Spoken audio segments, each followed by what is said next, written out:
तो आज हम इस वीडियो में बात करने वाले one of the best anime of this season यानी विंड ब्रेकर के बारे में, जिसका कि तुमने नाम तो जरूर सुना होगा, भले तुमने एनिमे देखा हो या ना देखा, क्योंकि इस पॉइंट ऑफ टाइम पे यानी इस सीजन में दो ही एनिमे सबसे ज्यादा हाइप पे चल रहे हैं। सबसे पहला तो कायू नंबर 8, जिसपे कि तुम भी एग्री करते होगे, और दूसरा विंड ब्रेकर, जिसके कि काफी सारे एडिट्स तुमने यूट्यूब और इंस्टाग्राम पे जरूर देखे होंगे। तो उसी एनिमे के बारे में आज बात करने वाले हैं कि आखिर है क्या ये एनिमे, क्या स्टोरी है इसकी, देखने लायक है कि नहीं ये एनिमे, और इतनी ज्यादा हाइप क्यों बन रखी है इसकी, ये सारी चीजें जानने वाले हैं इस वीडियो में। So keep watching.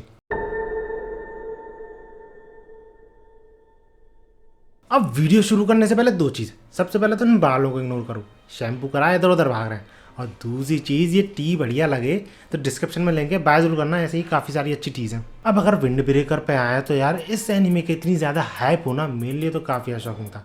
काजू नंबर 8 का तो समझ में आता है, उसकी मांगा भी इतनी ज़्यादा फेमस थी और एक्सपेक्टेड था कि वो अच्छा ही परफॉर्म करेगा। एनिमेशन भी काफ़ी अच्छा ही था, हमने ट्रेलर देखा था उसका, तो एक्सपेक्टेशन थी कि वो उतने ज़्यादा हाइप पे होगा ही और इतना ज़्यादा व्यूअर्स को पसंद आएगा ही।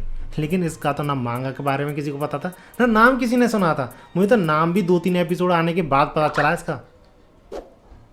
कम बखत। और पता है किसके थ्रू? रील्स और शॉर्ट्स के through. And I am sure तुमने ये एनीमे देखा हो या ना देखा हो, तुमने इसकी रील्स या शॉर्ट्स तो जरूर देखी होंगी। काफी अच्छा भी लगा होगा तुम्हें ये एनीमे, मुझे भी लगा था। और ये इतना हाइप पे क्यों है, इसी रीजन को जानने के लिए मैंने इसके सारे एपिसोड्स देख डाले। अब इतने ज्यादा एपिसोड्स भी नहीं आए इसके, शायद 4 या 5 इतने ही एपिसोड्स आए। वो सारे एपिसोड्स देखने के बाद मुझे कुछ चीजें इसके बारे में पता चली कि ये एनीमे बिल्कुल भी यूनिक नहीं है। तुम्हें इसकी स्टोरी काफी हद तक सिमिलर लग जाएगी काफी सारे एनिमेज से, जिनमें से प्राइम एग्जांपल मुझे लगा टोक्यो रिवेंजर्स का। उसमें जैसे गैंग्स होती हैं, इसमें भी सम काइंड ऑफ गैंग्स के बीच में ही फाइट्स होती हैं। और अगर मानवा की बात करें तो वहां से भी कुछ सिमिलरिटीज है, जैसे कि लुकिज्म में है बहुत सारी गैंग्स है, गैंग्स के अलग अलग एरियाज हैं, ऐसा ही कुछ इसमें ही है। मतलब दोनों का मिक्सचर मान सकते हो, टोक्यो रिवेंजर्स का और लुकिज्म का। तो इन दोनों में से कोई भी एनिमे अगर तुम्हें पसंद आता है तो ये एनिमे 101% पसंद आएगा।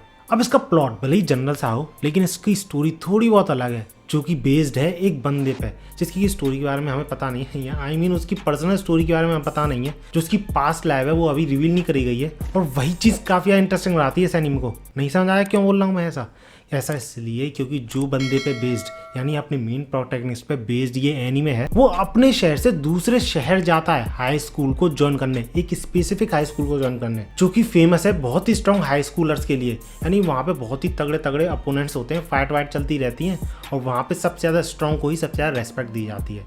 और क्योंकि अपने मेन प्रोटैगनिस्ट को कभी रेस्पेक्ट मिली नहीं थी अपने उसके होम टाउन में, उसकी पास्ट लाइफ में, पता नहीं ऐसा क्यों है, हमें रिवील नहीं करा गया, लेकिन उसे मिली नहीं थी, तो उस चीज़ के लिए वो काफ़ी ज़्यादा भूखा है। और उसी भूख को मिटाने के लिए वो जिस स्कूल को ज्वाइन कर रहा है, उसी हाई स्कूल के सबसे स्ट्रॉन्ग बंदे को हराना चाहता है।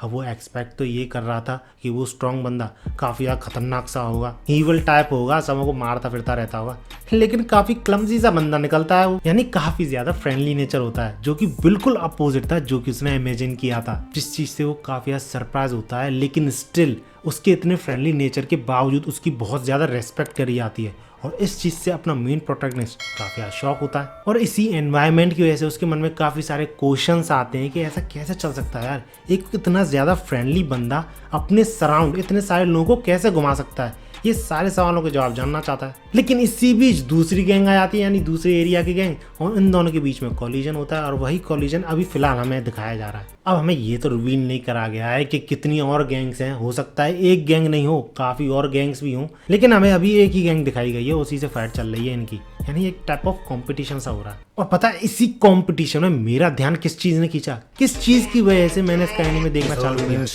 सीन की।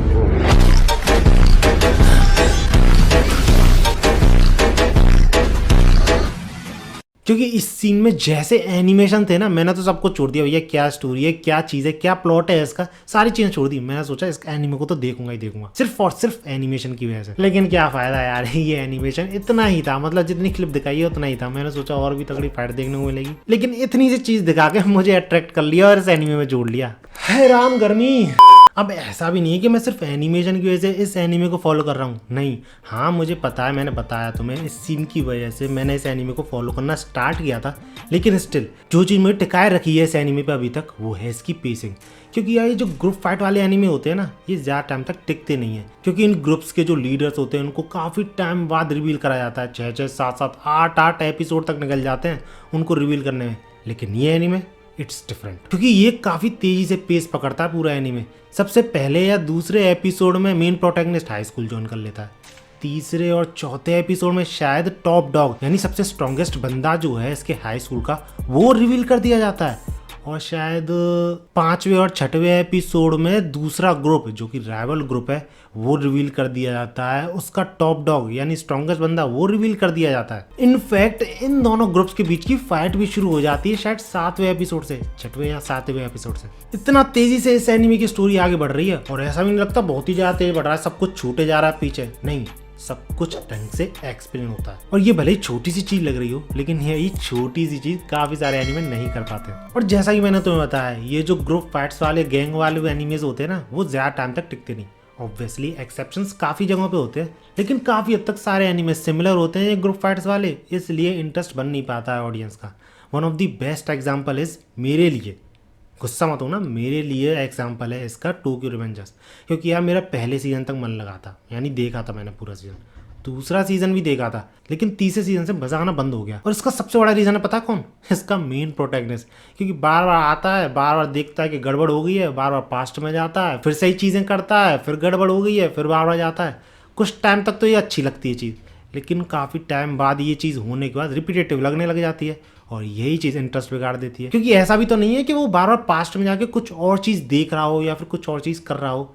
गैंग्स की फाइट हो रही होती है, कोई किसी से टकरा गया, कोई किसी से टकरा गया, उसी टकराने को रोकता है बंदा, लेकिन काफी बार रोक भी नहीं पाता है। और ऐसे ही करते करते अभी तक इसका कंक्लूजन ही नहीं निकला। आई नो तुम लोगों में से काफी सारे लोगों को इसका एनीमे ही पसंद है, मांगा तक पढ़ते तुम लोग, लेकिन सब लोगों की चॉइस होती है।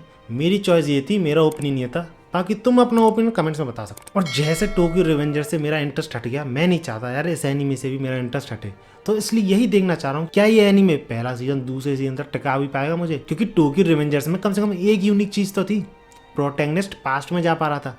इसमें ऐसा खास कुछ यूनिक लग नहीं रहा, पता नहीं कब तक चलेगा। अब यार मैंने इसकी मांगा तो पढ़ी नहीं है और पता नहीं शायद तुम लोगों में से कितने लोगों ने पढ़ी होगी मांगा, लेकिन स्टिल अगर किसी बंदे ने पढ़ी है तो मुझे कमेंट से जरूर बताना क्या ये एनीमे सुधरता आगे चल के, यानी और भी ज़्यादा इंप्रेसिव होने लगता है, या फिर बिगड़ जाता है, इंटरेस्ट बिगड़ जाएगा, मज़ा नहीं आएगा। कमेंट से जरूर बताना। बाकी वीडियो अच्छी लगी तो लाइक जरूर करना। अगले कौन से एनीमे पे रिव्यू बनाना चाहिए मुझे, ये मुझे कमेंट से जरूर बताना। और उन्हीं रिव्यूज़ के लिए इस चैनल को सब्सक्राइब करके रखना।